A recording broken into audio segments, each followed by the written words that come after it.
Honey. By the time I was 8 years old, I don't ever remember being loved, held, or hugged by anyone. Not even one single time. But that's just the way it is when you're discarded and locked away in a Jacksonville, Florida orphanage as a child. I guess I thought that being loved or cared about really didn't matter very much. I mean, I didn't know that such a feeling even existed. One day when I was playing in the dirt pile out behind the boys' dormitory, I heard a strange noise coming from behind me. Immediately I jumped up and I spun around, real quick like, afraid that I was in trouble with the matron as usual. When I stood up, I saw the most beautiful, kind, and loving face looking directly at me. It was the eyes of an angel staring only at me. My little heart skipped a beat for the first time in my life. I placed both my hands over my cheeks and I took in a deep breath. My eyes and mouth were wide open like big old saucers. I backed up slowly against the oak tree and I waited to see what would happen next. She just stood there like a statue looking at me, and she didn't say anything at all. My eyes rolled and rolled as I looked her up and down from head to toe. I noticed the beautiful brown and white coat she wore. After a minute or so, I couldn't stand it anymore, so I slowly reached out and I touched it. She opened her mouth, but then she closed it again without making a sound. I quickly withdrew my hand because I didn't want to get into trouble. Then I placed it behind me to show her that I was sorry for touching her and that I wouldn't do it again. Still, she said nothing. I sat back down in the dirt pile and I kept my eyes on my task. Finally, she come over to where I was sitting and she touched me gently on the face. It was real warm and it felt good to be touched by something that didn't want to hurt me for a change. I kept looking down because I didn't want to look her directly in the eye. You weren't allowed to look anyone in the eye at the orphanage because that was a sign of defying their authority. I just couldn't take it any longer. I jumped up on my knees and I threw my arms around her neck and I hugged her as hard as I could.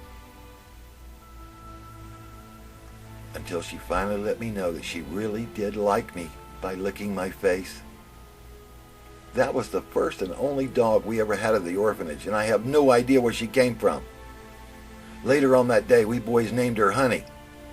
She was a big old ugly-looking bird dog who was brown and white.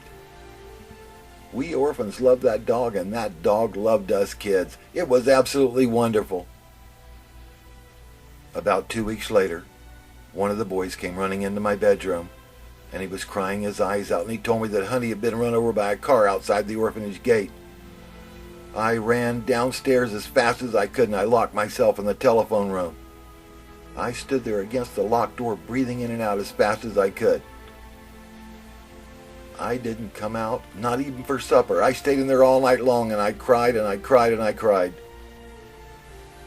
The next day, I couldn't even go out the front gate for fear of seeing Honey laying dead in the road, so I climbed over the orphanage fence to go to school, and I tore my pants.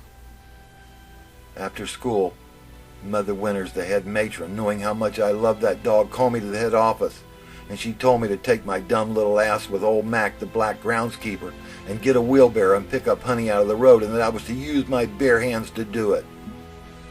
I will never forget that sight for as long as I live. It was worse than horrible.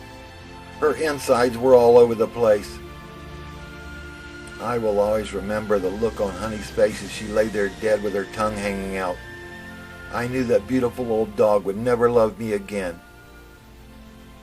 I stood there and I cried the entire time as I tried not to smell the odor of death. Old Black Mac, he was a real kind old man, and he told me not to look at her.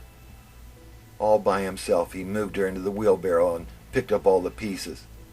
Then he took her to bury. I don't know where he buried her, and I didn't want to know. Mother Winters never did like me very much, and I really don't know why she did that to me. I always bought her a horse statue at Christmas. I bought it with the $2 that I got from the Jacksonville Kiwanis Club each holiday. Every Christmas. But I guess the presents really did no good. There was never anyone to hold us or to tell us that everything was going to be all right. Our little hearts ripped to pieces day after day, year after year, and there was no one there who cared. All that Mother Winter saw was a dead dog lying in the middle of the road, and a bunch of whiny, crying little bastards. Poor old Honey. Just another thing that got in her way. Just like us kids.